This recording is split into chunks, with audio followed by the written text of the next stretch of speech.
Hi, കഴിഞ്ഞ ദിവസം പൊന്നി സ്കൂളിൽ നിന്ന് വന്നപ്പോൾ കൊണ്ടുവന്നതാണ് കേട്ടോ. ബാഗിലുണ്ടായിരുന്നതാണ് ഇതും പിന്നെ ഇതിൻ്റെ കൂട്ടത്തെ ഒരു ചോക്ലേറ്റും. അപ്പം ഞാൻ ചോദിച്ചു ഇത് എവിടെ നിന്നാന്ന് ചോദിച്ചപ്പോഴത്തേന് എന്നോട് പറഞ്ഞു അമ്മ ഇന്ന് എൻ്റെ ഫ്രണ്ടിൻ്റെ ബർത്ത്ഡേ ആയിരുന്നു, അപ്പം അതിന് കിട്ടിയതാണ് എന്ന് പറഞ്ഞു.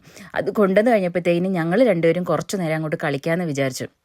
ഇത് കളിച്ചപ്പോൾ എനിക്ക് പണ്ടത്തെ കാര്യം ഓർമ്മ വന്നത്. ഞങ്ങളൊക്കെ സ്കൂളിൽ പഠിച്ചുകൊണ്ടിരുന്ന സമയത്ത് ശനിയും ഞായറും ഞങ്ങൾ അടുത്തുള്ള ആറ്റിലാണ് കുറേ കുട്ടികളുണ്ടാകും, എല്ലാവരും കൂടെ പോയി കുളിച്ചുകൊണ്ടിരുന്നത്.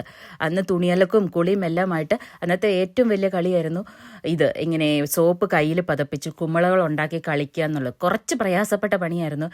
കുമ്മളകൾ ഉണ്ടാക്കി വിരലിനിടയിൽ വെച്ച് അത് ഊതി വീർപ്പിച്ച് ഏറ്റവും വലിയ കുമ്മളകൾ ഉണ്ടാക്കുകയും കുറേ നേരം അത് പൊട്ടാതെ വീർപ്പിക്കുന്ന ആളുമായിരുന്നു അന്നത്തെ വലിയ ആൾക്കാർ. അതെന്തോ വലിയ സംഭവമാണെന്ന് വിചാരിച്ചായിരുന്നു അന്ന് ചെയ്തുകൊണ്ടിരുന്നത്.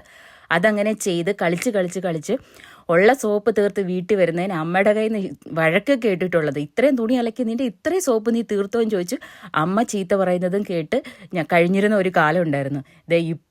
ഇപ്പം പിള്ളേർക്കൊക്കെ ഈ കുമ്പളകളും ഒക്കെ ഉണ്ടാക്കാൻ ഇത്ര എളുപ്പമാണല്ലേ.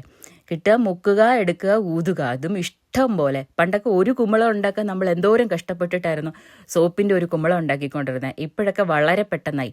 എന്തായാലും ഞാനും ചേട്ടയും കൊച്ചും കുറച്ച് നേരം ഈ കുമ്പളകളൊക്കെ ഊതി പറപ്പിച്ച് ഞങ്ങൾ ഇങ്ങനെ കളിച്ചു. പിന്നെ കുറച്ച് നേരം ഞങ്ങൾ ട്രൈ ചെയ്ത് നോക്കി പൊട്ടാതെ ഇത് കയ്യിൽ പിടിച്ച് വെക്കാൻ പറ്റുമെന്ന്. പക്ഷെ അത് ഞങ്ങൾ ഫെയിലായിപ്പോയി.